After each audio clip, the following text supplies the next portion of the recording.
بخاری شریف کے اندر موجود ہے کہ کفار مکہ کا جو تصور تھا خدا کا معبود کا بتوں کے بارے میں، وہ کسی چیز کو خدا نہیں مانتے تھے. وہ کہتے تھے جو چیز نظر آئے سامنے ہو وہ خدا ہے.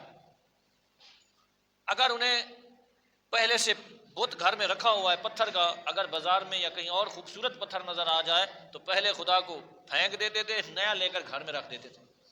خدا کے بارے میں ان کا یہ تصور تھا. لیکن نبی پاک صاحب الاولاق علیہ الصلوۃ والسلام نے جب اعلان نبوت فرمایا، مکہ والوں کو توحید کی طرف بلایا، ایک نہیں جوک در جوک نبی پاک صاحب الاولاق علیہ الصلوۃ والسلام کی ذات اقدس پر لبیک کہتے ہوئے رب العالمین کو وحدہ لا شریک بھی مانتے آئے اور رسول اللہ صلی اللہ علیہ وسلم کو خاتم النبیین بھی مانتے. تو نبوت اور رسالت کا جو تصور ہے، آج اتنے فتنے ہیں کہ جب رب کی توحید بیان ہوگی تو آٹومیٹکلی انبیاء کی توہین ہوگی، صالحین کی توہین ہوگی، صحابہ کرام کی توہین ہوگی، اہل بیت اطہار کی توہین ہوگی. میں نے کہا نہیں، ہم نے ان لوگوں سے پوچھنا ہے جنہوں نے صفہ پہ بیٹھ کر، جنہوں نے مکہ کے صحن میں بیٹھ کر، مکہ کی گلیوں میں بیٹھ کر توحید کے جام ڈائریکٹ رسول خدا سے بھی ہے. آج کی بات نہیں ہوگی، بات وہی ہوگی اور وہی عقیدہ قابل اعتبار ہوگا اور وہی عقیدہ رب العالمین کی بارگاہ میں بھی قابل قبول ہے اور رسول خدا کی بارگاہ میں بھی قابل قبول ہے، جو اللہ کے نبی نے مکہ میں بیٹھ کر اور صفہ کے صفوں میں بیٹھ کر صحابہ کرام علیہم الرضوان کو سکھایا اور آج امت تک پہنچا. اور قرآن نے تو کہا فَإِنْ آمَنُوا بِمِثْلِ مَا آمَنْتُمْ بِهِ فَقَدْ اهْتَدَوْا. فرمایا تم اگر ہدایت پانا چاہتے ہو، راہ راست پہ آنا چاہتے ہو، تمہیں کہیں اور نہیں جانا پڑے گا، صحابہ جیسا ایمان لے آؤ، اللہ تمہیں ہدایت عطا فرمائے گا. اگرچہ پوری امت بھی مل جائے، سیدنا عبداللہ ابن عمر رضی اللہ تعالیٰ عنہ کے ابن ماجہ شریف کے اندر موجود ہے حدیث، فرمایا پوری امت ایڑیاں رگڑ رگڑ کا بھی عبادت کرے، صحابہ کرام علیہ رضوان کے ایک صحابی کے نیند کے ایک لمحے کے برابر بھی نہیں ہو سکتا.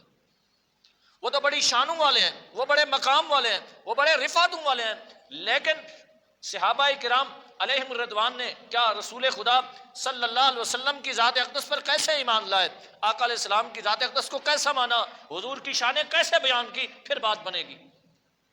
اب ہجرت کا 9واں سال ہے، آقا علیہ الصلوۃ والسلام نے مدینہ پاک سے ایک قافلہ روانہ فرمایا غزوہ موتا کے لیے. موتا روم کے اندر ہے، مہینوں کی مسافت ہے.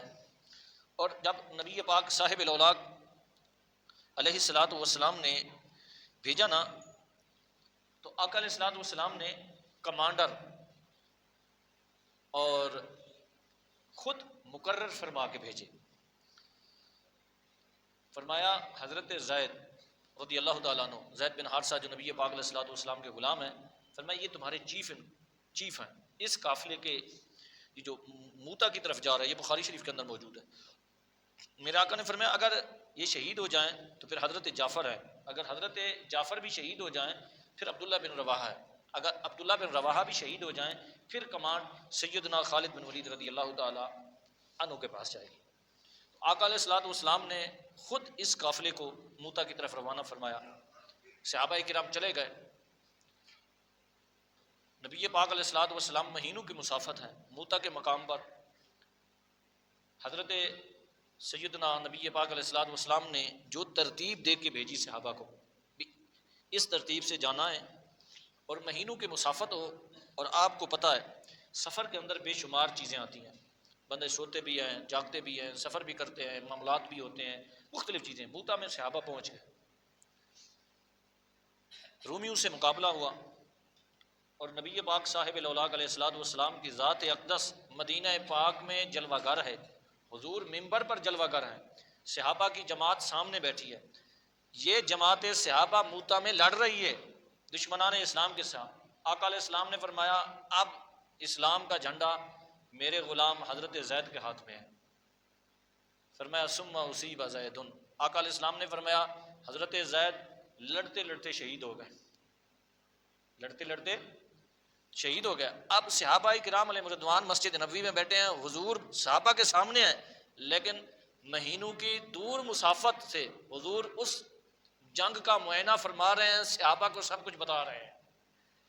تو حضور نے فرمایا اب جھنڈا لیا ہے حضرت جعفر نے، جو حضرت علی کے بھائی ہیں، پتہ ہونا چاہیے آپ کو، جعفر تیار جن کا لقب ہے. تو نبی پاک علیہ السلام نے فرمایا اسلام کی کمانڈ اب حضرت جعفر کے ہاتھ میں ہے. فرمایا وہ بھی لڑتے لڑتے شہید ہو گئے. آقا علیہ الصلوۃ والسلام نے فرمایا اب جھنڈا اسلام کا عبداللہ بن رواحہ نے لے لیا. فرمایا وہ بھی لڑتے لڑتے شہید ہو گئے. پھر آقا علیہ السلام نے فرمایا اب اسلام کا جھنڈا سیدنا خالد بن ولید کے ہاتھ میں ہے. اور اسی مقام پر میرے آقا نے دعا فرمائی یا اللہ یہ خالد تیری تلوار ہے، اب اس کو ٹوٹنے نہ دینا. اور پھر نبی پاک علیہ الصلوۃ والسلام نے فرمایا اللہ رب العالمین نے اسلام والوں کو فتح عطا فرما. مہینوں کی مسافت ہے. صحابہ کرام علیہ رضوان کی شہادت کی خبریں بتائیں تو نبی پاک علیہ الصلوۃ والسلام نے پورا جنگ کا منظر بیان کیا. یہ طریقہ کار ہے، ابھی بھی ہے. جو بھی معاملات ہوتے ہیں جب فتح ہو جائے یا شکست ہو جائے، میدان جنگ سے ایک قاصد بھیجا جاتا ہے جو پوری رویداد سناتا ہے جنگ کی. ہم یہاں سے گئے، کون سا سب راستہ استعمال کیا، کہاں پہ پڑاؤ کیا، پھر پہنچے وہاں، پھر ہم نے صفیں اتنی بنائی، پھر ہمارے مقابلے میں دشمن اتنی تعداد میں تھا، ہم جب آمنا سامنا ہوا سب سے پہلے کون میدان میں اترا، کون شہید ہوا، کون، یہ ساری باتیں ہوتی ہیں نا.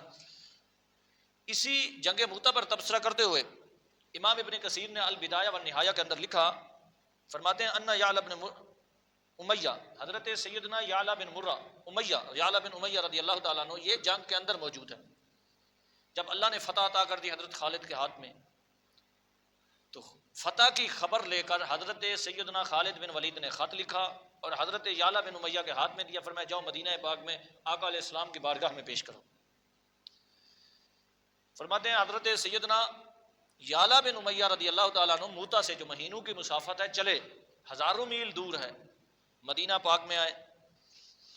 جیسے ہی آئے نا، غیب کے خبر جاننے والے نبی نے، دلوں کے راز جاننے والے نبی نے فرمایا ان شئت فاخبرنی و ان شئت فاخبرک.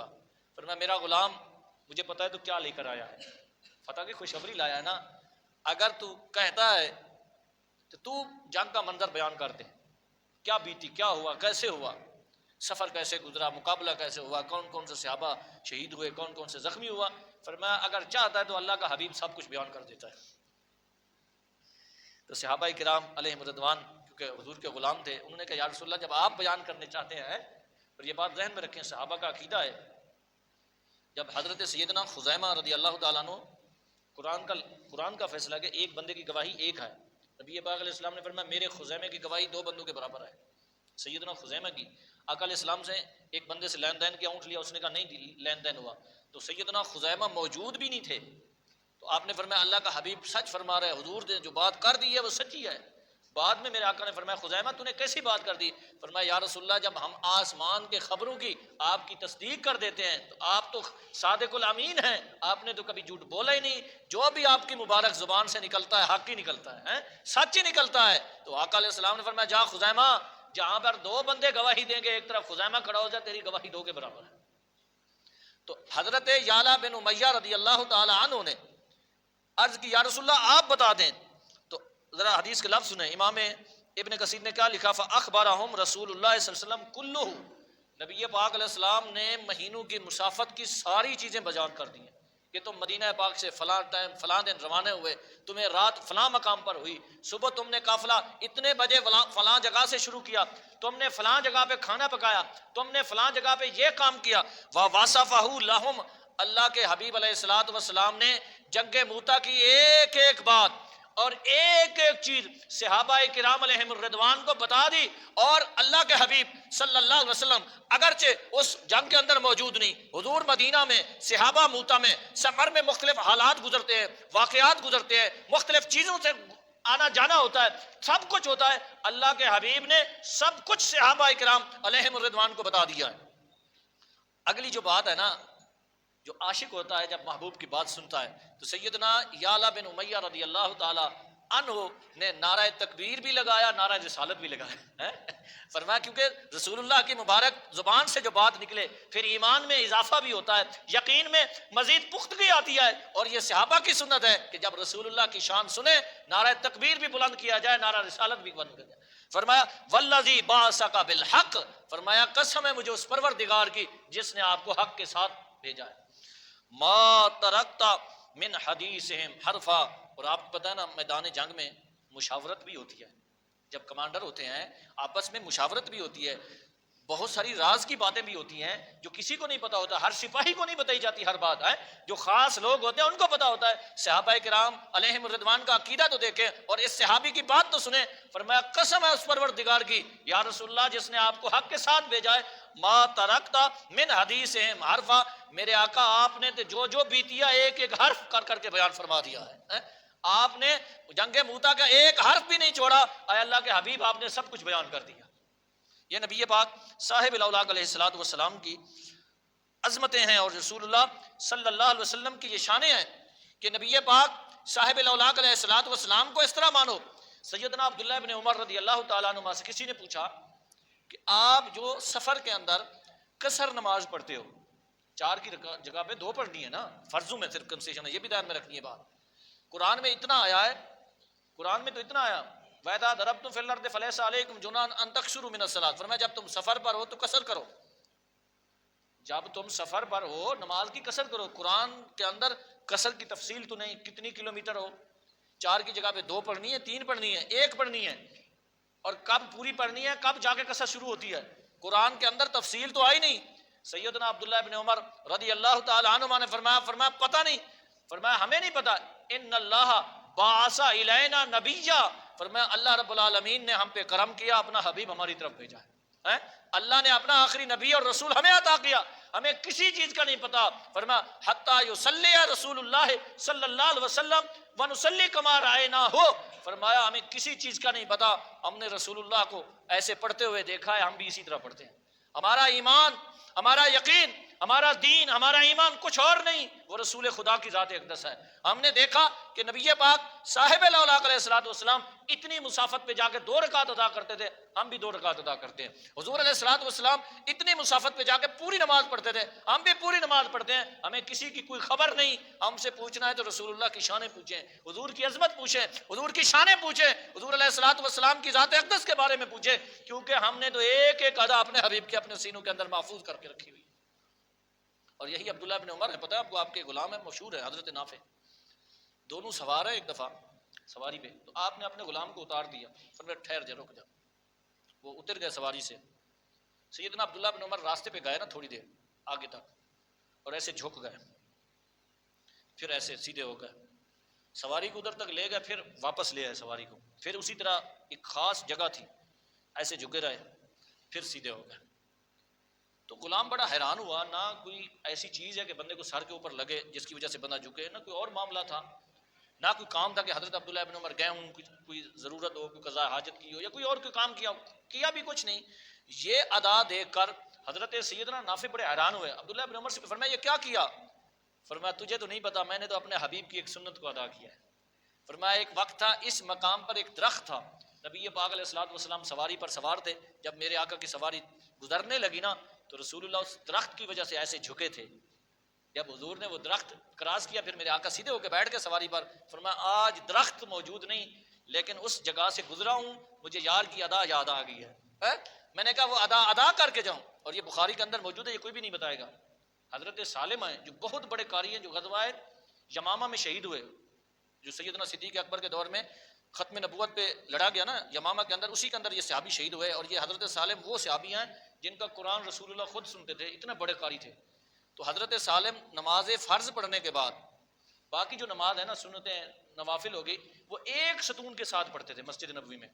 دیکھیں نا، مسجد ساری مسجد ہے نا، جدھر بھی جگہ مل جائے نماز پڑھے، مسجد ہی ہے نا.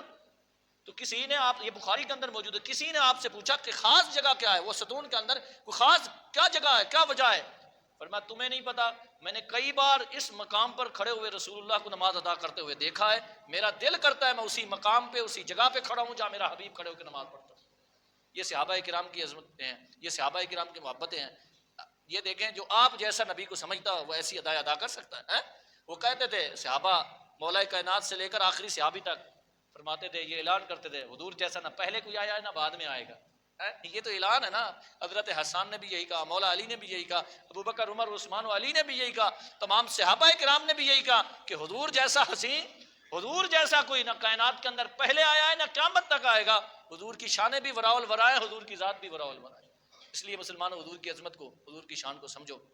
اللہ تعالیٰ آپ کو، مجھے، ہم سب کو اپنے حبیب کی اسی طرح محبتیں اور حضور کی شانیں بیان کرنے، سنتے سناتے ہوئے موت عطا فرمائے۔ اللہ ہماری اولاد اور نسل جب تک چلے اللہ اپنے حبیب کا غلام فرمائے۔ اللہ رب العالمین حضور کی ساری امت پر اپنا کرم فرمائے، خاص کر ہمارے غزہ کے مسلمانوں کے لیے